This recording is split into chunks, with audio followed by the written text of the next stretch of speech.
Let's take a few minutes to cover insurance basics. This is not exhaustive. This is not, everything you need to know about health insurance, but we just want to make sure that as we move forward, people have an understanding of these general concepts and these particular terms. Health insurance in the US was so significantly changed by the Affordable Care Act that there are a number of critical points that came from that legislation. We're going to focus on the ones that seem most appropriate for you to know as you are moving forward in choosing a health plan and getting a sense of what your options are. Number one is that mental health care must be covered. It is one of the 10 essential health benefits. If you are looking at a health plan that does not have mental health care included, then you are not looking at a plan that is compliant with the Affordable Care Act. A really important part of the Affordable Care Act was that it eliminated consideration of pre-existing conditions for insurance eligibility or charge. So if you or your loved one had a previous diagnosis or treatment for some medical or mental health condition, that cannot be a factor in the insurance company's decision about whether to offer you a plan or what they're charging for that plan.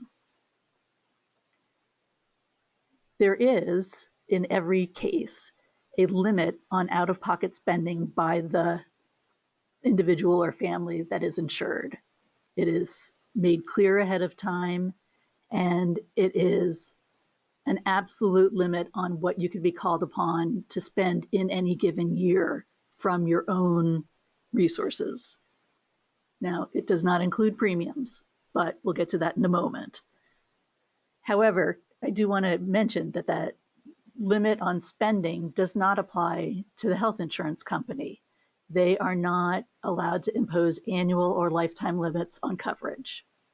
This is particularly important in mental health when there used to be a limit of a certain number of days that would be covered in inpatient hospitalization over the course of a person's lifetime. And one other thing that's important is that young adults can stay on their parents' insurance until they reach the age of 26. As you may know, the early 20s is a time when mental health conditions often manifest, or they become more clear about what particular condition they are. And so having the option, if the parents are willing and able, having the option to stay on their insurance means that a young person can better get their footing and get the care that they need in order to get their mental health in a place where they will hopefully be able to move forward with maintaining, as opposed to putting off treatment and having it get worse. There are three broad categories of how healthcare expenses are paid for. One is private insurance, and that is insurance that you acquire through the marketplace or through your employer. Those are the two big categories. There's public insurance that includes Medicare for people who are elderly or long-term disabled or have certain health conditions, and there's Medicaid, which is for people of low income. And then there's self-funded, which is that you're paying out of your own pocket or you're paying for someone else. And it is either that you don't have insurance or your insurance does not cover that particular provider and you can't get them to do it. So those are the three big buckets of how payments are made. All right, let's just cover a few payment definitions. We're going to talk about premium, deductible, co-payment, co-insurance, and the out-of-pocket limit. The deductible, co-payment, co-insurance, and out-of-pocket limit have to do with cost sharing, which is, despite the fact that your insurance covers your healthcare costs, there's a certain amount that you need to pay first out of pocket before the insurance kicks in with their payments. The premium is the amount that you pay for your health insurance, and it's usually paid monthly. It could be paid directly to the health insurance company. It could be paid through the marketplace. It could be paid to a health plan administrator, or if you receive your health insurance through your employer, it is generally paid through payroll deduction. The deductible is the amount that you'll pay for your covered health care services before your insurance plan starts to pay. A copayment is a set amount that you'll pay for covered services or for medications after you've met your deductible up to the out-of-pocket limit. So for example, it may be that a trip to the primary care provider for a sick visit would be $30 and a trip to a specialist could be $50. Things like that would be copayments. Instead of copayments, sometimes or some services require coinsurance payments. And instead of being a set amount, it's a percentage that you pay for those coverage services in between the point where you've paid for all of your services up to your deductible limit and when you reach your out-of-pocket limit. The out-of-pocket limit is the most that you'll be required to pay in a plan year from your own pocket. So after you reach that limit, then the insurance company needs to pay for all of the covered services. Very often, if you are a family that has typical medical expenses and nothing extraordinary happening, then you may not reach your out-of-pocket limit. But it's good to know that there is some kind of cap on what you'll be required to pay, and it will help you determine what you can afford and what kind of plan you'll want to choose. Sometimes the amount of the deductible is the same as the out-of-pocket limit. Often it is not. But let me just give you an example. Say for my health insurance plan, we have a $2,000 per individual deductible, $4,000 per family, and then a $4,000 per individual out-of-pocket maximum and an $8,000 family out-of-pocket maximum. So if, for example, I had a bunch of healthcare services that I needed, then when I reached the $2,000 out of our pocket, then my expenses would be paid except for the copay and coinsurance. But once my entire family reached the $4,000, then all of our care would fall into the area between the deductible and the out-of-pocket limit. Once we had reached the out-of-pocket limit, then the burden goes over to the health insurance company to pay. When I talk about a provider, what I'm really talking about is a healthcare professional who's delivering services. We talk about primary care providers, which is your physician or your nurse practitioner or whoever it is that you see for your regular checkups and that kind of care. It could be a pediatrician as well.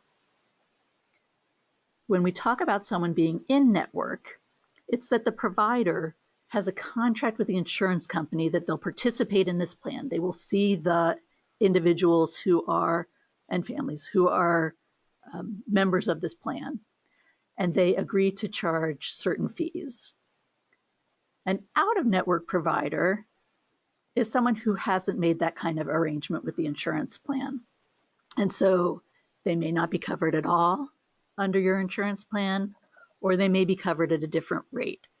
It depends. And one of the big things that it depends on is whether you are participating in a health maintenance organization known as an HMO or a preferred provider organization known as a PPO. HMOs work to control costs by controlling the network. And so the care is coordinated through the primary care provider. The network is more restrictive. You're generally limited to in-network providers. You need a referral from your primary care provider for almost all your specialists you would go to. But there are lower out-of-pocket expenses for care than usually in a PPO, and the premiums are generally lower than with a PPO. With a preferred provider organization, you are the captain of your own ship, so to speak. You're coordinating your own care. You don't require a referral to go see a specialist, and you choose your specialist. There may be a difference between what you'll pay if you go to someone who is in the network and someone who is out of the network, but you have the flexibility to see basically any healthcare professional. If you see someone in network, you'll have likely a higher level of coverage and lower costs than if you saw someone who was out of network, and the premiums generally will be higher. One of the things that affects what you pay is also the rules that insurance companies put into place, which are to contain their own costs for the most part. One tactic that is used is called prior authorization, which requires that the plan approves a service or a medication in advance. When you are shopping for your health insurance, you'll be able to see whether prior authorization is required for example, a particular medication. If you want to know whether prior authorization is required under your plan, you can check your documents, but you can also call the member service number. Whenever you make a call, please keep detailed notes. What number did you call? When did you call? Who did you speak with? What was said for and by whom? And ask the service representative, what is the case number, or what is the referral number that they have, the reference number that they have for your call with them. And just keep that so that if a question ever comes up, you'll have that information to provide. In a prior authorization, your loved one's provider is their advocate. They are the ones who are making the case to the insurance company that your loved one needs this particular treatment and or these particular services. And so the provider or their office files the forms and communicates with the insurance company. There may be circumstances where it's appropriate to seek expedited approval. Those generally have to be turned around in 2 to 3 days. And it may also be that if things are going to be held up for a while, then there may be a way to get coverage of something else that will serve for a short period of time during the authorization process. Another way that insurance companies try to control costs is through step therapy, which is applied to medications. And it's when a health plan requires an insured person to try less expensive drugs before they authorize use and payment for more expensive drugs. So the explanation is that this ensures that you get the safest, most effective, and most reasonably priced drug available. And that is what insurers say. But other people call it fail first. And in some ways, it can put people through a lot of difficult times before they're able to get to a medication that is effective for them.